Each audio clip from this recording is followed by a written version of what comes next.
On va peut-être commencer oui, avec Laurent. Comme on est à Paris, on va commencer par les franciliens. On va être centralisateur un petit peu. Laurent, est-ce que tu peux nous dire, on sait qu'il y a eu un groupe parisien, des groupes franciliens, comment tout ça s'est organisé, comment le groupe IDF Ouest est-il né? Oui, salut, bienvenue à tout le monde. Oui, en fait, c'est né aux échanges qu'on a eus aux rencontres de Langouette en début décembre dernier, il y a un an, et au cours de laquelle j'ai compris les difficultés qu'avait Yasmine Votor qui essayait d'organiser, de coordonner ces 1000 ou 1500 personnes sur l'ensemble de l'Île-de-France. Et on s'est dit que ça serait quand même bien de scinder un peu l'Île-de-France. Et j'ai proposé de prendre cette partie ouest de l'Île-de-France, les Yvelines d'abord, et puis s'est agrégé le Val d'Oise.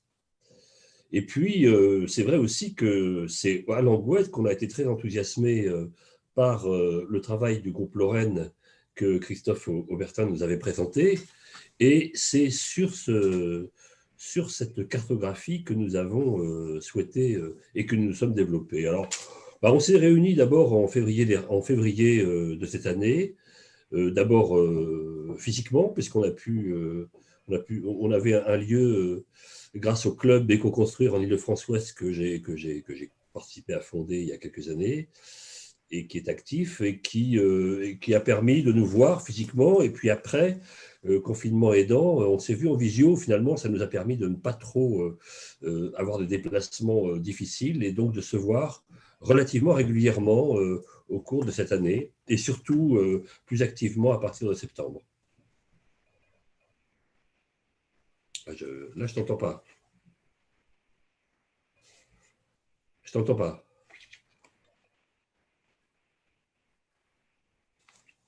Pardon, oui, désolé. Faux passage.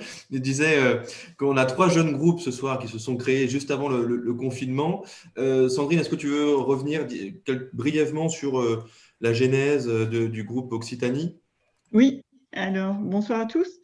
Occitanie, donc c'est une initiative de Guillaume Niel que vous avez sûrement rencontré justement aux journées de la frugalité et qui n'est pas là, qui a laissé un peu la main faute de temps. Donc c'est un groupe jeune, mais sur un territoire vaste, hein, puisque l'Occitanie, c'est une des plus grandes régions de France. Et à l'origine, il y avait 2 polarités, Toulouse, Montpellier. Les initiatives autour de la cartographie ont fait qu'il est apparu plus opportun de rassembler les forces, hein, puisqu'il n'y avait pas forcément beaucoup d'activités. Donc, et ça correspondait un peu aussi à l'emprise, enfin en tout cas au territoire du centre de ressources d'Envirobat, Occitanie, qui est représenté fortement au sein du groupe lui-même. Et du coup, ça c'est pour l'instant, en fait, c'est un groupe qui fonctionne, on va dire, beaucoup en virtuel. Et on n'a pas eu de rencontre physique, hein, puisque le confinement est arrivé dessus. Il est basé sur des rencontres donc, et une plateforme collaborative. Et je profite donc de cette occasion pour dire qu'on existe bien réellement, on est physiquement, même si les échanges pour l'instant sont confinés sur une plateforme qu'on appelle Croquis. Donc peut-être on reparlera tout à l'heure. Et Tout à l'heure. qui s'active autour de cet objectif de créer éventuellement des ressources et de les partager. Voilà. Avant d'aller justement de questionner, d'avoir un peu vos avis sur cette question de la juste adéquation entre la taille du groupe et la taille du territoire que vous couvrez, on va donner la parole à Sylvain du groupe Normandie pour qu'il nous explique comment ils se sont rassemblés et créés. Oui, bonsoir à tous. Ce groupe, il a été constitué par mon initiative. Voilà, je me suis rapproché des rédacteurs du manifeste. Et puis, j'ai proposé effectivement d'en prendre l'animation pour essayer de fédérer tous ceux qui avaient signé le manifeste. Donc, on est organisé sur la Normandie, 5 départements. Traditionnellement, existait la Haute et la Basse Normandie. 2 tiers des effectifs sont en Haute-Normandie et je dois dire que ça polarise un peu la capacité de se réunir quand on a pu le faire. Et puis, aujourd'hui, des actions qu'on souhaite entreprendre, et notamment les actions étaient pas mal tournées vers les visites de projets ou de chantiers, et donc c'est un peu plus compliqué en ce moment, évidemment.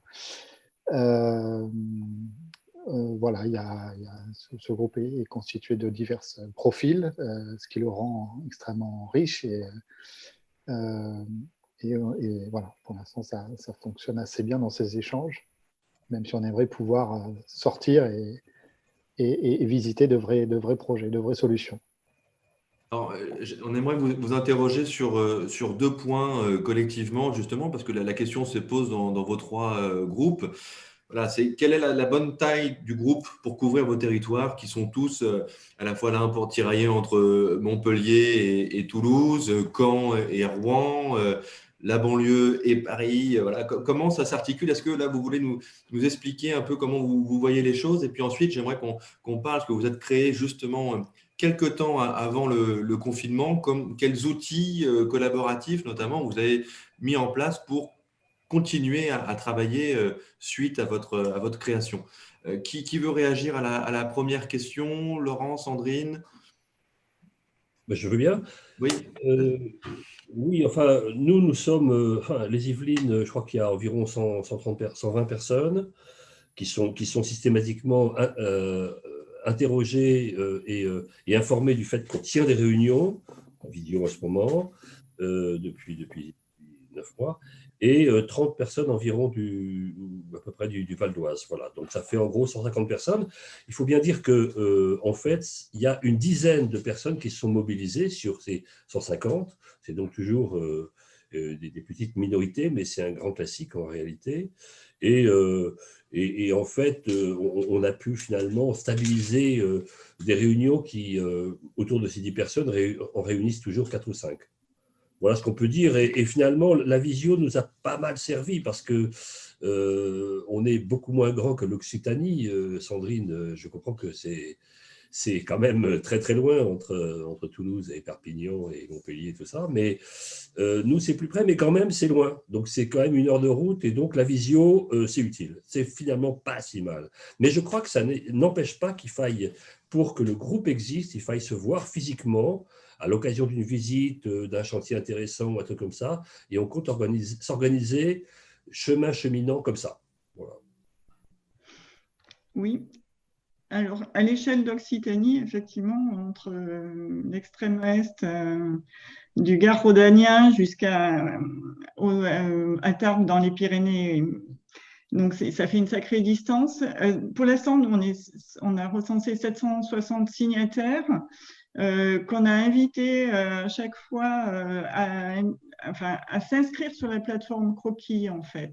Et pour l'instant, effectivement, ce côté plateforme collaborative en ligne a sûrement fait une petite barrière, mais c'est le seul moyen pour l'instant qu'on utilise pour activer ce réseau.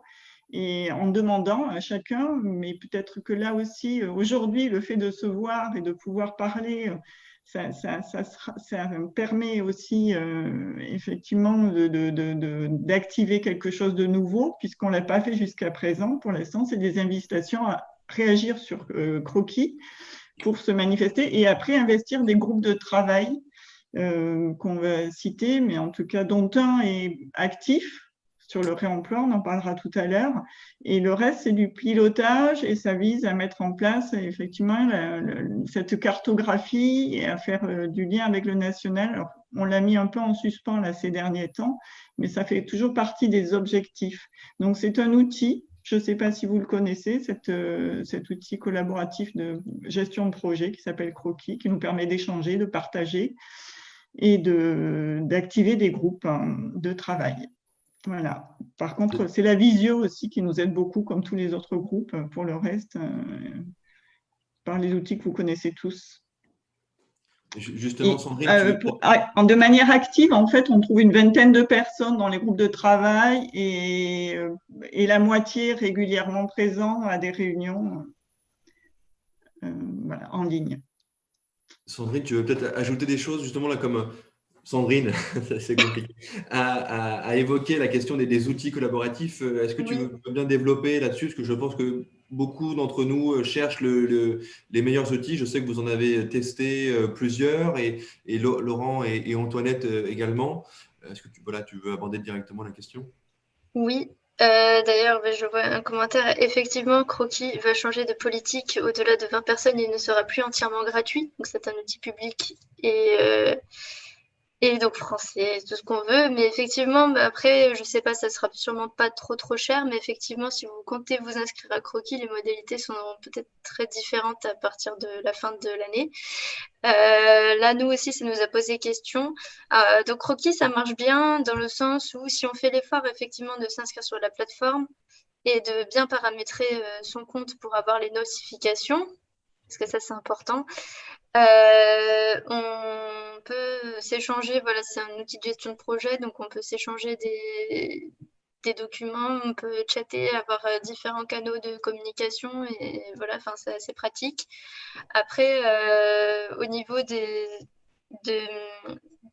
outils, on va dire, pour faire des réunions visio sur Croquis, enfin, nous, on a constaté que ça ne marchait pas forcément. Du coup, on reste sur des outils classiques du style MS Teams, Zoom, etc. Et donc là, Croquis, ça permet de gérer voilà, un agenda où tout le monde peut voir les événements qui vont se passer. Donc, c'est pratique pour ça.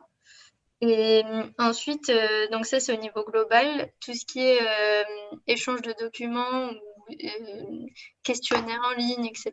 Donc ça, on utilise les outils Framasoft qui sont libres de droit et du coup gratuits aussi. Donc ça marche bien aussi. Et pour la cartographie, avant qu'on ait justement des nouvelles du national, on s'était posé la question sur deux outils collaboratifs qui avaient l'air de bien marcher aussi, puisque donc Envirobat Occitanie, dont fait partie Sandrine, voulait utiliser Odoo, donc ODOO, qui est une plateforme collaborative aussi de gestion de projet. Et on avait aussi une proposition donc, de Guillaume qui, lui, utilise Country, donc KNTREE, qui est aussi une plateforme de gestion de projet et qui s'adaptait bien aussi à la cartographie. Et les deux permettaient des exports.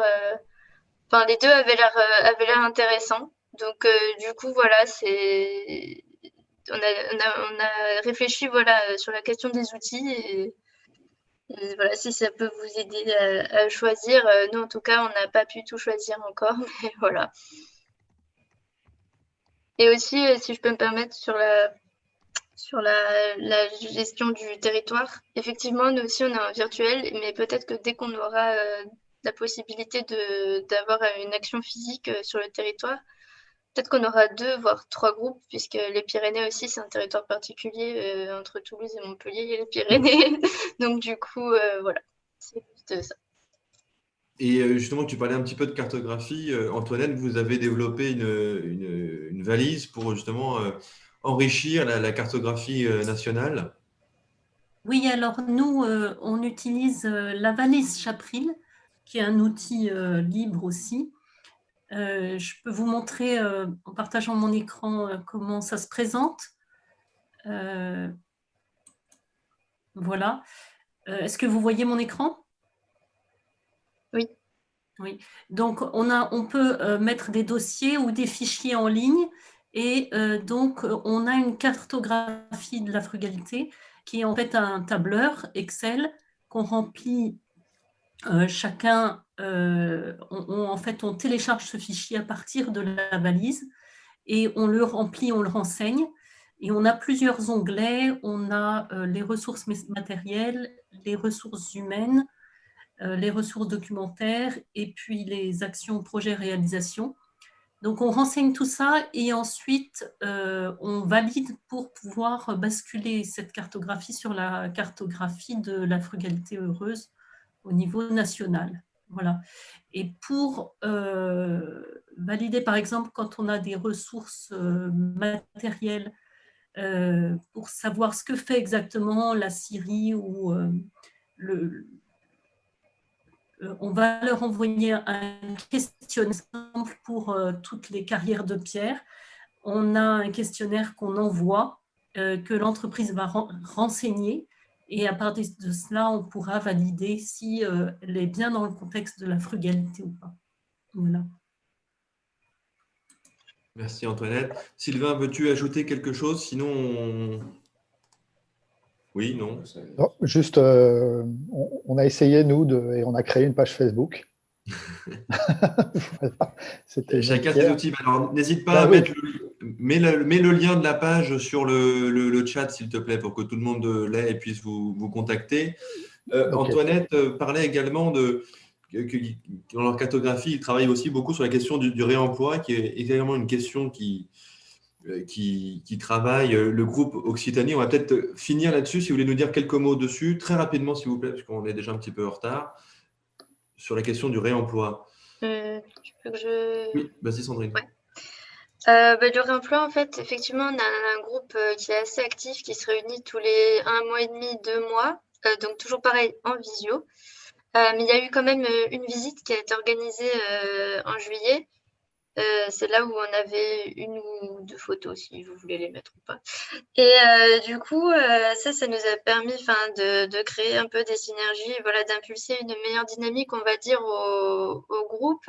Et là, en ce moment, on a par exemple 2 axes de travail. On a réuni donc un assureur aussi avec un bureau de contrôle pour pouvoir développer une FAQ, donc une foire aux questions qu'on diffusera après, justement pour essayer de faciliter un peu l'essor du réemploi donc dans la région.